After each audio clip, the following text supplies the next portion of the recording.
couple of things. I met Leslie in the summer between 6th grade and 7th grade, which was when all the three schools, converged in 7th grade. And I don't know if any of you, Catherine, I probably knew this, maybe Judy, but I had a pretty bad stutter when I was in grammar school. I never knew that. I forgot. And now you have a lovely Southern accent. I know. She does. Just overcoming all kinds of things. Slow down. I know. Yeah, just slow down. But for some reason, Leslie and I were both in a speech class at Havens, like summer school kind of thing. And I know why I was there.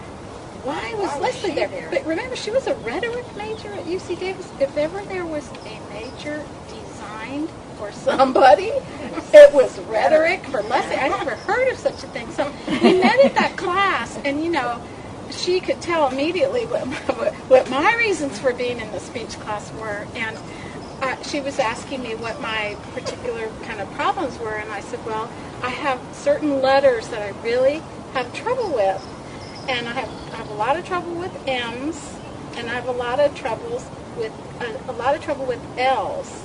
And she said, I'm sorry to tell you that my name is Leslie. We can be friends.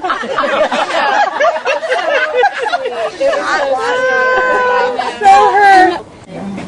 But so many happy moments with Leslie, of course. And we were in a long friendship. Like all of us have been friends with her for a long time. We had our season. We had our winter seasons, where we weren't as close.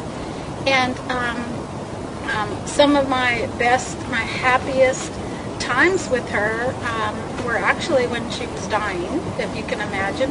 What I would call maybe more holy moments, and just special times. But one memory that I'll share with you is when they were in France at the same time I was, and I had a dog sitting job in Burgundy, France. It was like the greatest job ever. How'd you get that? And they, like that. 6 degrees of separation, and they came to see me. Bill and Leslie, they were in Geneva, and they were flying out of Geneva, so they came to stay with me for a couple of days in this darling little village in Burgundy.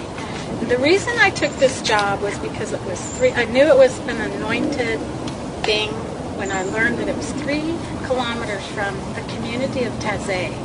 I don't know if any of you have heard of the Taizé movement in the world. Did you see the sign on the left? Yeah. The church? Sure, it was right there. Yeah. The church right Taizé there. is sort of it seems like an ancient religious practice, but it's actually very modern. It was established after it was during World War II, and it was a place of refuge for people trying to get to safe ground in Switzerland. They had Jews and so forth. Anyway, a lot of people know about Taizé. It's a very reflective, help me, Mandy, just, introspective. Anyway, Leslie and Bill knew all about Taizé.